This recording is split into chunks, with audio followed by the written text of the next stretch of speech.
Good day. Welcome to the final part of Dr. Leslie Stone's testimony as to the authenticity of the True Gospel Revealed Anew by Jesus, which was channeled by James Padgett. In the last video, we've read how Dr. Leslie Stone and James Padgett began to receive God's love and how essential that love was in order for James to receive messages from Jesus and other celestial spirits. Today, we will read the final part of Leslie's testimony, where he shares a letter that James Padgett wrote to an author in the biblical world as to James's reception of messages from Jesus and other celestial spirits. And following that, he shares a message by Jesus with regards to the letter that James Padgett wrote to this author. And finally, we also get to meet Leslie's soulmate, Mary Kennedy, who's in the celestial heavens, before Leslie concludes his testimony. Okay, so without further ado, let's jump into it. Mr. Padgett's letter, which I have printed in excerpts in Volume 2, I am now reprinting in toto. It explains how, for quite a time, he refused to believe the contents or origins of the handwriting, for with his legalistic turn of mind, he would accept only the most concrete evidence as proof, but that he was finally and thoroughly convinced of the truths of the messages and the source from which they came. Here it is. December 28, 1915. Dr. George H. Gilbert, Ph.D., D.D., Dorset, Vermont. Dear Sir, I hope that you will pardon me for writing you as I herein shall. For your evident voluntary interest in a certain subject matter and my involuntary interest in the same furnish the only excuse. I have read your article, Christianizing the Bible, in the November issue of the Biblical World, and am much impressed with the same, not only because of its inherent merits, but because its demands and suggestions are very similar to those which have been made through me in a way and manner which I can scarcely expect you to give credence to. Nevertheless, I shall submit the matter to you, recognizing your right to consider what it may say unworthy of your serious attention. First, permit me to state that I am a practical lawyer of 35 years' experience, and as such not inclined to accept allegations of fact as true without evidencing proof. I was born and reared in an Orthodox Protestant church and until quite recently remained Orthodox in my beliefs. That a little more than a year ago, upon the suggestion being made to me that I was a psychic, I commenced to receive by way of automatic writing messages from what was said to be messages from the spirit world, and since that time I have received nearly 1,500 such messages upon many subjects, but mostly as to the things of a spiritual and religious nature, not orthodox. As to the errancy of the Bible, I have not space to name, nor would you probably be interested in the great number of the writers of these messages. But among the writers is Jesus of Nazareth, from whom I have received more than 100 messages. I will frankly say that I refused for a long time to believe that these messages came from Jesus, because God, while he had the power, as I believed, would not engage in doing such a thing. But the evidence of the truth of the origin of these messages became so convincing, not only from the great number and positiveness of the witnesses, but from the inherent and unusual merits of the contents of the messages, that I was forced to believe, and now say to you that I believe in the truth of these communications with as little doubt as I ever believed in the truth of a fact established by the most positive evidence in court. I wish further to say that to my own consciousness I did no thinking in writing the messages.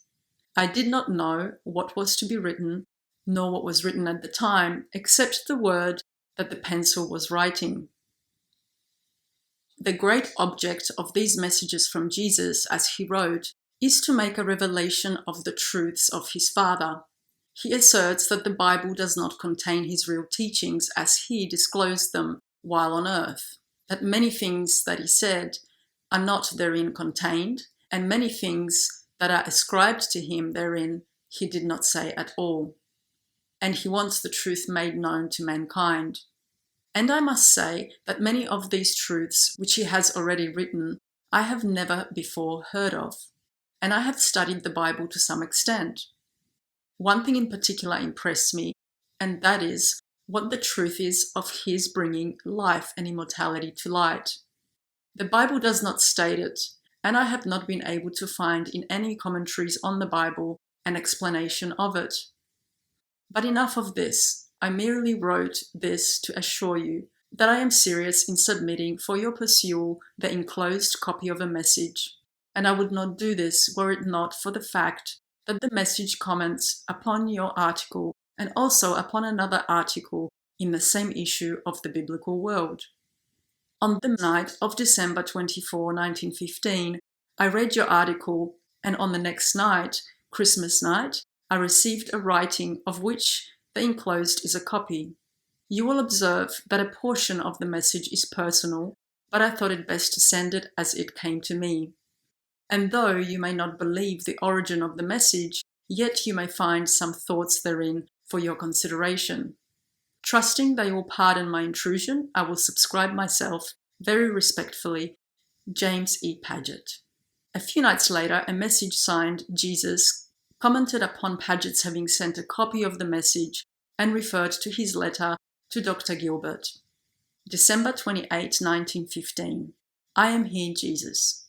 I came tonight to tell you that you did the right thing by sending the message to the person who wrote the article upon the subject of Christianizing the Bible, for I now believe that he will appreciate it to a very great degree.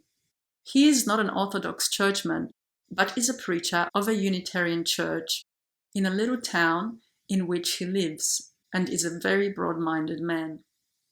He may have some doubts as to the source of the message and may not feel inclined to accept as true your statements as to how you received it. But yet his doubts will not be altogether of such a nature that he may not have some hesitation in saying that such a thing as your receiving my message could not be true. At any rate, he will become interested in the subject matter of the message and will find some thoughts that he never before had.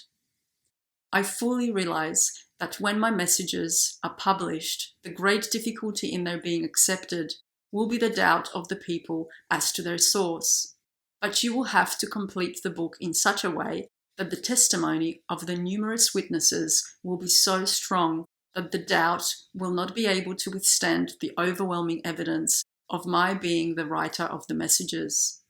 And when men read the same, they will realize that the truths which they contain could only come from a higher source than mortal mind, and that the hand of the Father is in them. So I will continue to write, and you to receive the messages, and when the time comes to publish them, I do not fear that they will not be in time gladly received. Very soon I will write you another which will be of importance to mankind. I will only say further that I am with you, trying to help you, and to have you believe with all your heart in the divine love of the Father, in my mission and in your work. Your brother and friend, Jesus. By this time, of course, my original ideas about spiritualism had undergone a radical transformation. In the light of the messages, spiritualism could no longer simply be an effort to prove to one's satisfaction, through seances repeating the same process and ritual, that man did survive death and that his spirit, though devoid of his fleshly frame, could appear from his spiritual habitat and give evidence of his post-mortal existence. Both Padgett and myself now saw in spiritualism not merely belief in life after death and conviction in communication between mortal and spirit, but in a great universe of spirits seeking progress towards light and happiness through purification of their souls, and the possibility of transformation of these souls through prayer to the Heavenly Father for His love. Gone was my belief in vibrations, abstract intelligence, cosmic force, astral bodies, and other paraphernalia of a bare and cold concept. Real spiritualism took its well-merited place as part and parcel of that sublime religion which affirmed that souls were alive with or without the flesh, and that these souls could be changed from the image of God as originally created into the very essence and nature of God through His divine love. I did not have to look further. My search for God had ended. I had found God through the messages from Jesus and His celestial spirits. On this subject, a message signed St. Luke was received December 5, 1915, in which it was pointed out how limited and sterile spiritualism was unless life was breathed into it through faith in the Heavenly Father and prayer to Him for His divine love and mercy. At the time of the first printing, I refrained from inserting St. Luke's message, for fear of wounding the susceptibilities of spiritualists, for it was to them that I first turned for the initial distribution of the messages. On this fourth reprinting, however, I have inserted the complete message, for its unmistakable stamp of authenticity will appeal to those many spiritualists who have now combined its truths with the Master's teachings of the new birth. Before concluding, I want to write about my soulmate Mary Kennedy and about some new messages through Padgett which I am inserting in Volume 1. These messages include 2 from Jesus, the one from St. Luke just mentioned, another from Elohim, member of the Sanhedrin, which condemned Jesus at his trial, 1 from Helen, and 2 from Mary. I am also adding a photograph of Mary, as she materialized in the studio of Mr. William Keeler, brother of Pierre Keeler, who I have said was a slate writing medium I had met at Lilydale. The pictures were taken in Washington, D.C. in February 1920, where I sat, and in one she appeared poised and calm, with certain spirit lights about her head and partly across my body. Such illumination blotted out the black tie I was wearing at the time. Yes, my Mary is a glorious living spirit of the celestial heavens. I have had many writings from her through Mr. Padgett, and more recently through an associate of mine. I hope you will enjoy the messages from her. The traditional messages from Jesus include one received December 25, 1914, just prior to the writing of the great formal writings. Another, dated December 15, 1915, states that because of the love which I had obtained and my desire to help further the Father's truths, I had been selected by Jesus to do a work for the kingdom. This eventually turned out to be the work of publishing the Padgett messages. I have since devoted my entire life to them and to furthering the Master's task of disseminating the truths to mankind. I feel that I have made a beginning in my lifetime and that the work will be continued by my associates and friends everywhere. Dr. Leslie R. Stone. So this is the end of Dr. Leslie Stone's testimony. As to the authenticity of the True Gospel Revealed Anew by Jesus, as channeled by James Padgett.